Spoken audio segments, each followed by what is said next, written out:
Hello, everybody, and welcome to Canadian Regulatory Fireside Chats. Guys, before the pandemic, GR folks used to get together on Fridays at lunch and network, and they would learn from their peers and troubleshoot different issues and brush up on different tips. But unfortunately, now that's a bit of a thing of the past. So it's in this spirit that we started Canadian Regulatory Fireside Chats. And there's been a massive lack of information out there in our social media feeds, especially about the fantastic work that people in the space are doing. So we really want to be part of the solution. So the series is meant to be a platform for champions of industry from government relations environments, policy, regulatory teams, to share their take on things like best practices, overcoming challenges, and educating others. And if you're a fan of the chats, please feel free to like, share, and join into the conversation. So just a little bit of housekeeping. So for those who are not familiar, it's a 30-minute session. There's a Q&A in the chat. So if you can go ahead and locate that now in the Zoom chat, where we'll take 5 minutes for Q&A at the end of the call. The recording is to be shared after the event. And if you're a person who likes to live tweet, the hashtag is hashtag Fireside Chats. And you can always tweet us at knowit, GNOWIT. And if you're interested in becoming a speaker, you can always send us an email to hello@knowit.com. There's always different topics, industries, and really the goal is to share as much insights as possible. For those who don't know me, I'm your host, Tan Sukera. I'm the VP of Insights at Knowit Inc. And we're always and still are like improving the session and the series, and we're eager to learn, and we always welcome feedback. Now, this talk itself is powered by Knowit Inc. And for those who don't know, we're a media regulatory and business intelligence company. We use AI and machine learning to actively search federal, municipal, and provincial government sources of information online. And this includes the Hansard, the Parliament, the gazettes, committees, debates, requests for consultations, a whole lot more, live video feeds. You can visit more. You can learn more by visiting www.knowit.com. So it's that time of the conversation where I get the pleasure to introduce our speakers for today. This is episode 9 of Canadian Regulatory Fireside Chats, and we're joined by David Brown and Mark Kafdar.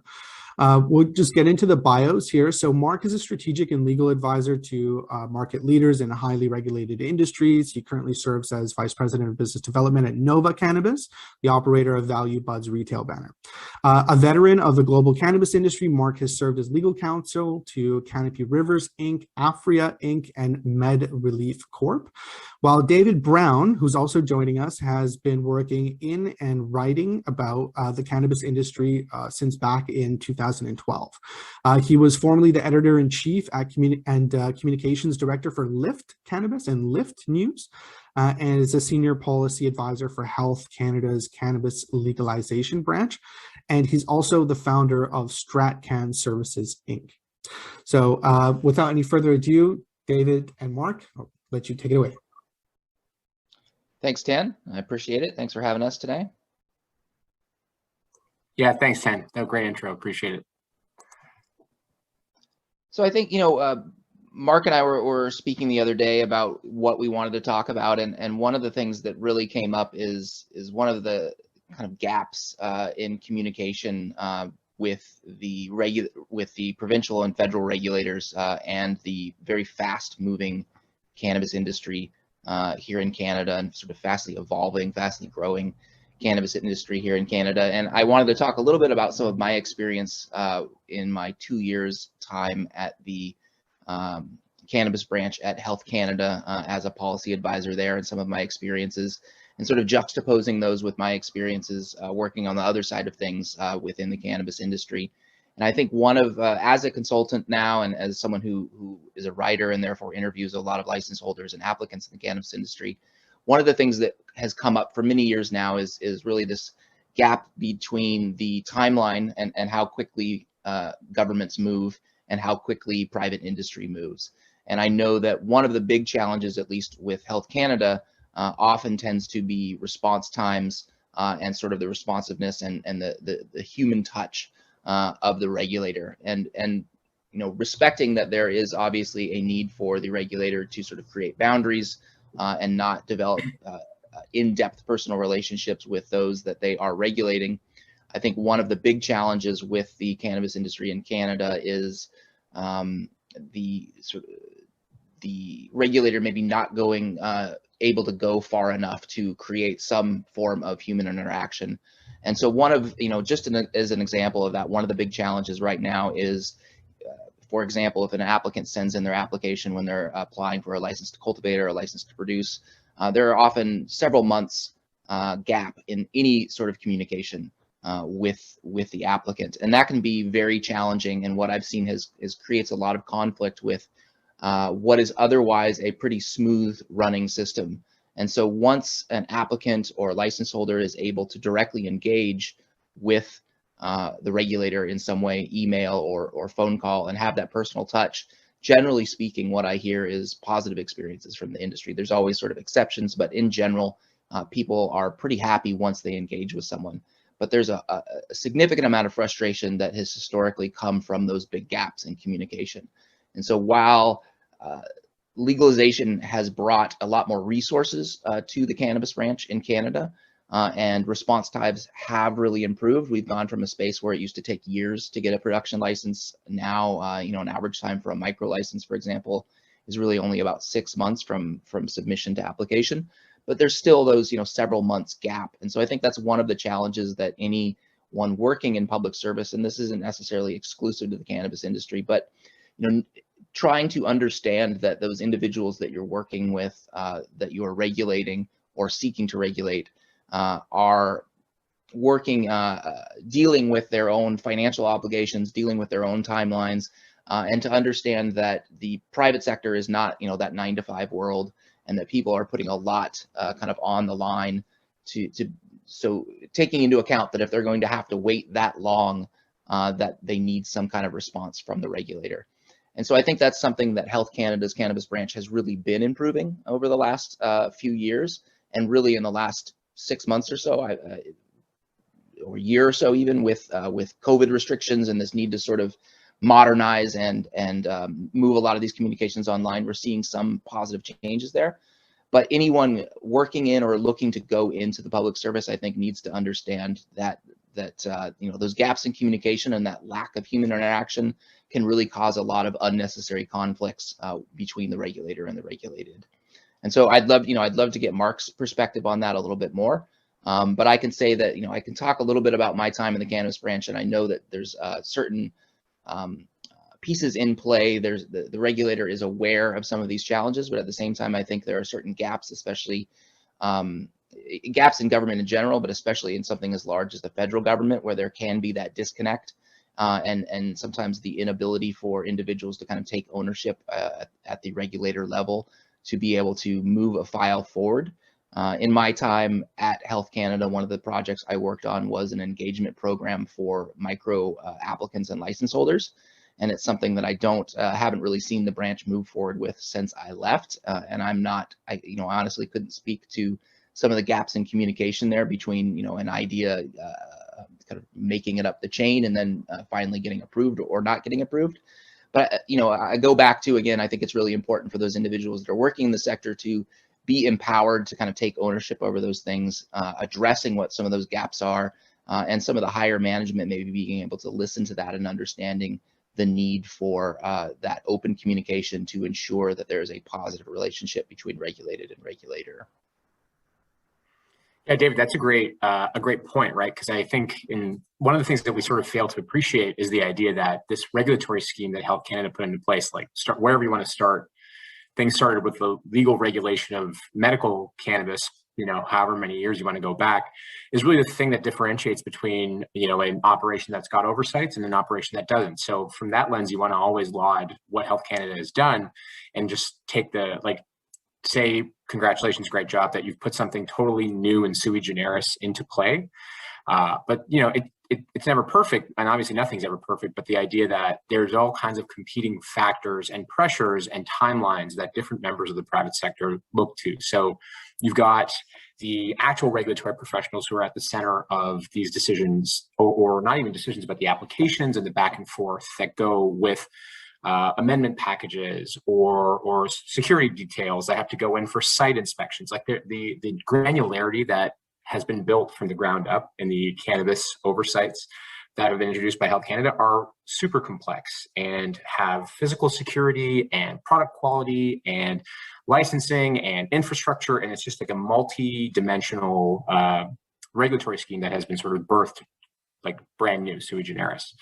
So having that birth is obviously comes with all complications, and the idea that there's a almost a lag in the communication. So it's funny. I've started a few license holders and license applicants over the first 5 years of the legal markets, the birth of the legal market, let's say, and it really does come down to sort of the risk appetite and the risk tolerance of the individuals that are communicating with Health Canada. So it's sort of an ad hoc deployment of what your regulatory team's willingness to become a squeaky wheel kind of, and it shouldn't necessarily be that way, because it actually does, it kind of introduces this idea of inequal outcomes, right? Where if you're somebody who's going to hound the inbox of the cannabis@canada.ca, where on a weekly basis, you're going to get sort of a little bit more attention.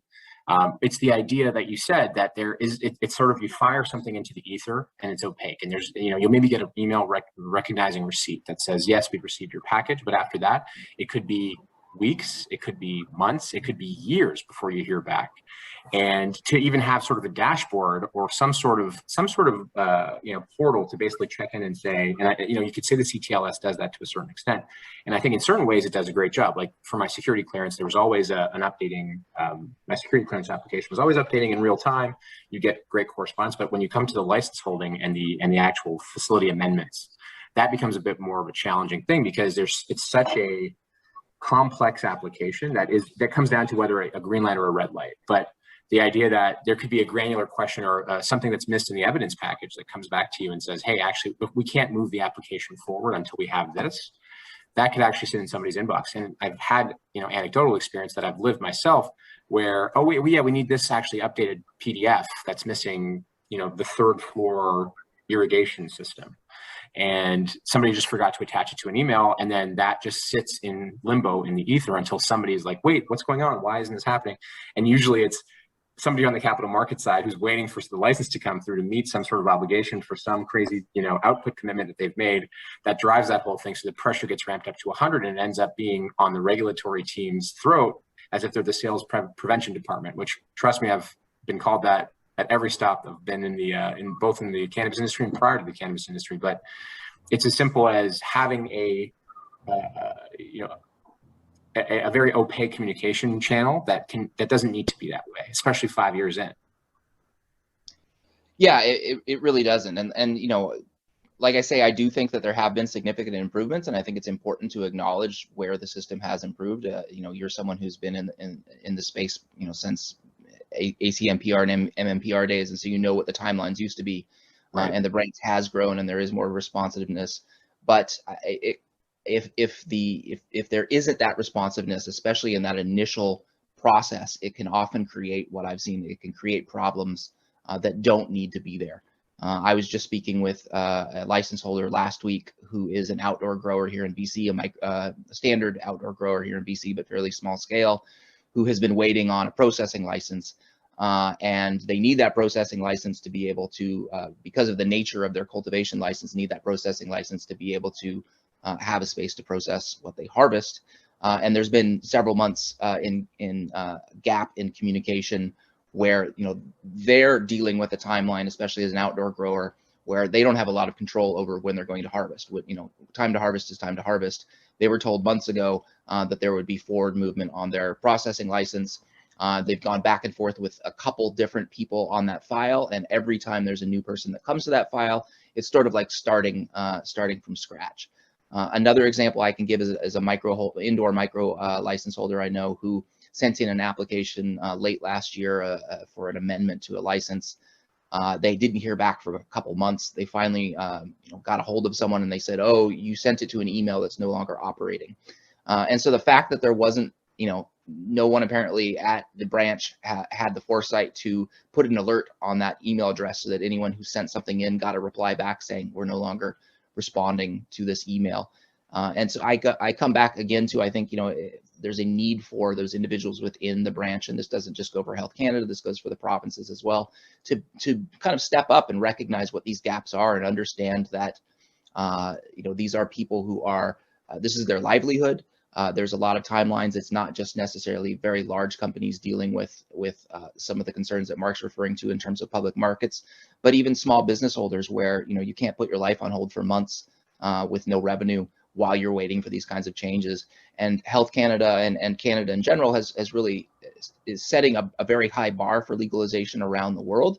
And I think in order for that to truly be successful, the system needs to become more responsive, a bit more human touch. And a bit more accountability for those kinds of timelines.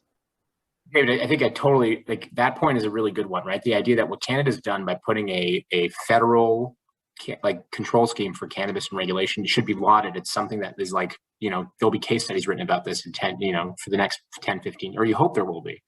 But the idea that to get it sort of successfully off the ground, to engage all the appropriate stakeholders, like throughout the value chain, not just the people who are making the decisions, not just public markets people, not just the people that have the idea to, you know, innovate, but like everybody up and down. So whether it's me now, or I'll sit at the sort of the retail plank, and we talk about the provinces having, like we just recently cleared through the AGCO's backlog for RSA applications, which created, and you know, you hate to see it, but like it created a gigantic glut of cannabis retail that's going to net out over the next 18 months about what, like, you know, every store's opening side by side.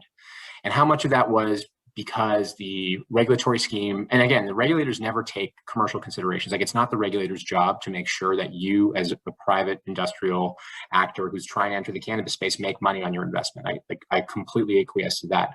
But at the same time, is there a sort of responsibility in onboarding this brand new system throughout the value chain, whether it's production, product quality assurance, or, you know, even the retail, to ensure that there are oversights in place to make sure that there's an expedient and smooth rollout of the market that treats every single stakeholder with respect as they kind of engage and bring their own resources and their own private capital to try and do something and build this industry from scratch. So what I don't want to happen is this, and I'll say this, the regulators have done a great job iterating and staffing up and really, really trying to meet the new challenges. And David, you can attest to this better than me, but there's a joke about it being in the industry, having it, you know, be 5x faster in time. Like, time passes in cannabis 4 times faster than it does in real life. Like, we talk about the ACMPR days, and I feel wistful to think about, oh, it was so simple back then, you know, where you could actually count the number of license holders under 100. And now I think we're up over 700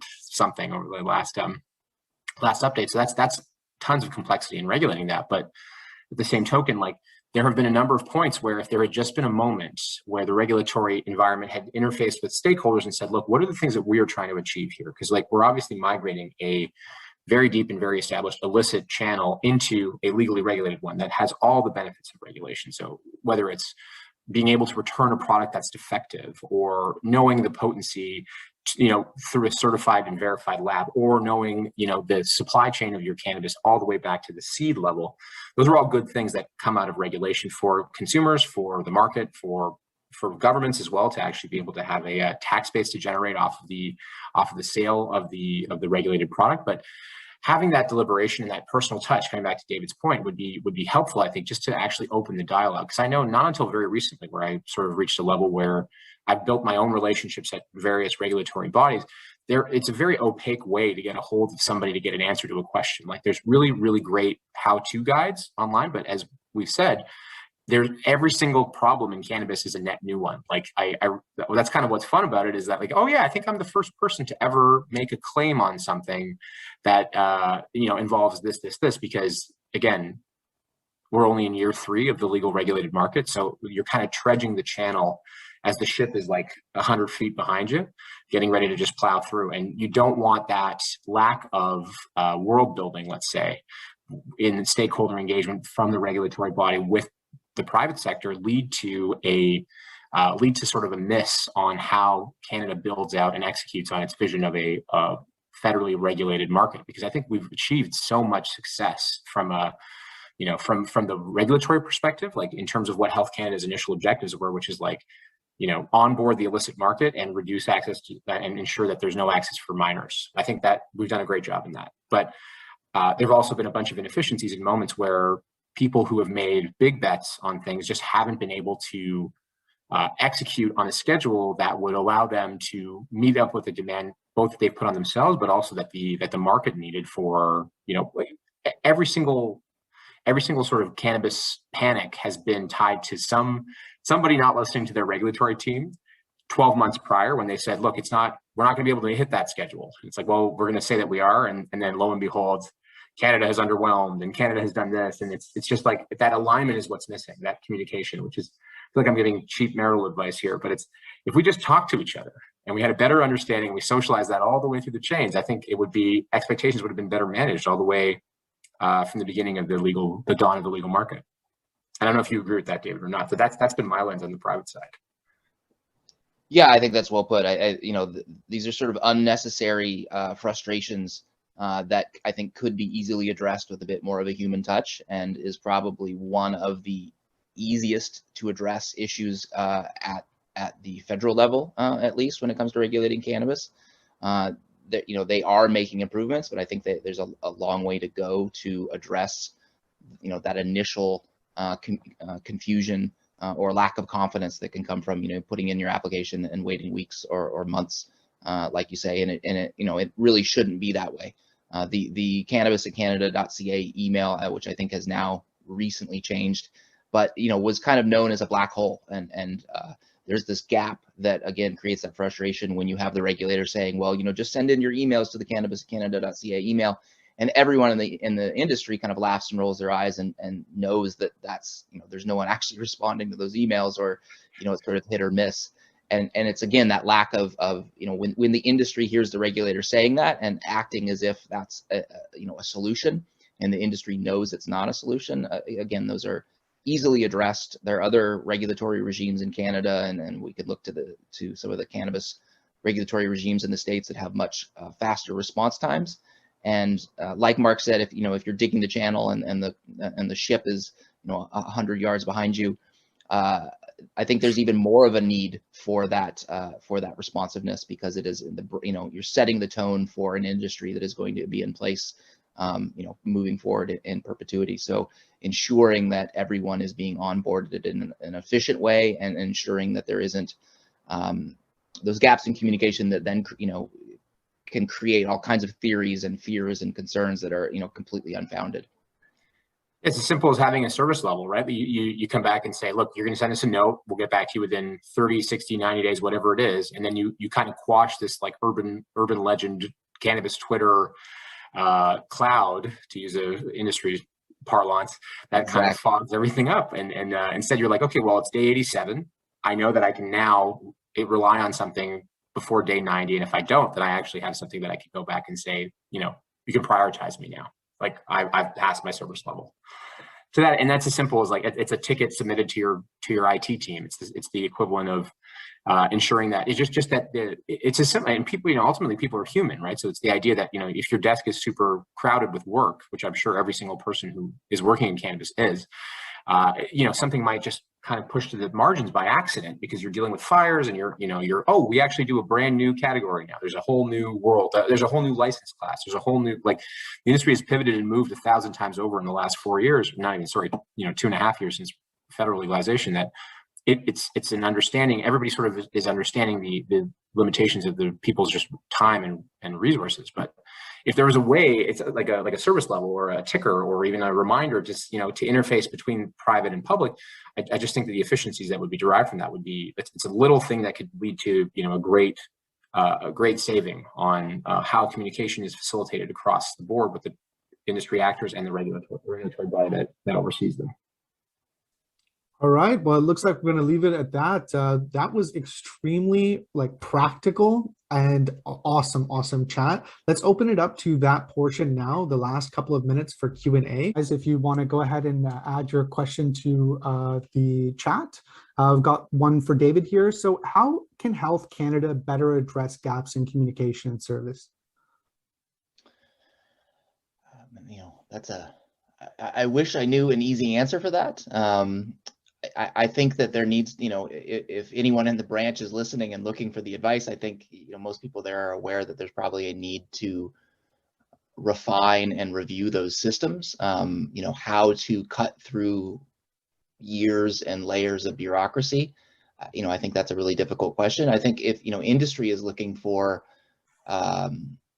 ways in which they can engage with Health Canada, I would say organizing those kinds of concerns and ensuring that they're heard consistently across the board can at least try to push that up the chains of command. But yeah, unfortunately, there's no magic wand to wave there. Awesome. And then for Mark, what's a reasonable service level to institute for response times?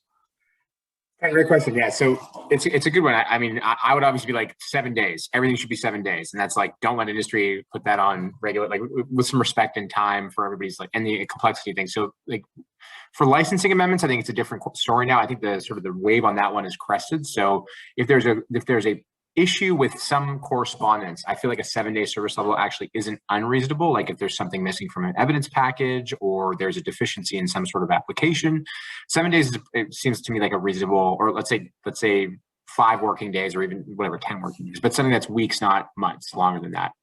When it comes to the licensing packages and the amendments, like to allow for additional capabilities on sites and facilities, I think that's a little bit more a fine point that needs to take the COVID environment into account, and that would be more closer to months than days, I would say, just by virtue of the complexity of the review that needs to go down ahead of that. But even just saying like it's going to be a 90-day review window or even 120 days gives that certainty that we alluded to with David, that you can at least plan for when the correspondence is going to come in, and if you get it pleasantly surprised or resources are open and your issue gets allocated ahead of that, then you're just sort of you're happy to learn that you've been bumped up in the queue. But that expectation management, I think, is the big thing about what the service level point that we made is, so that people know, and it's copacetic, we're not going to hear back, like we can hear back by the latest X day. So there is a bit of a statement here from McDeep. It says that I submit a request for teleconference and it usually results in a response time of around 5 to 15 business days. And then after that, they set up a phone call on the other side. Any thoughts on this?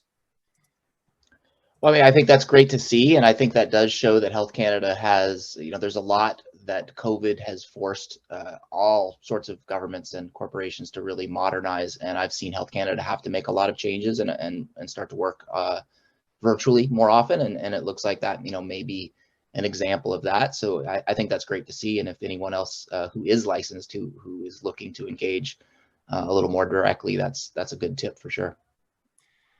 Great baseline. Again, I would codifying that in some sort of policy to say, look, like, we will get back to you in 5 to 15 business days. I think would just be, that's a great first step, right? A great, instead of it being something that I heard from somebody that if you do this and you do that, then you'll end up you'll be able to get something on the line in 15 days. Just having that sort of codified would be, I think, a great, would bridge the gap quite effectively between public and private.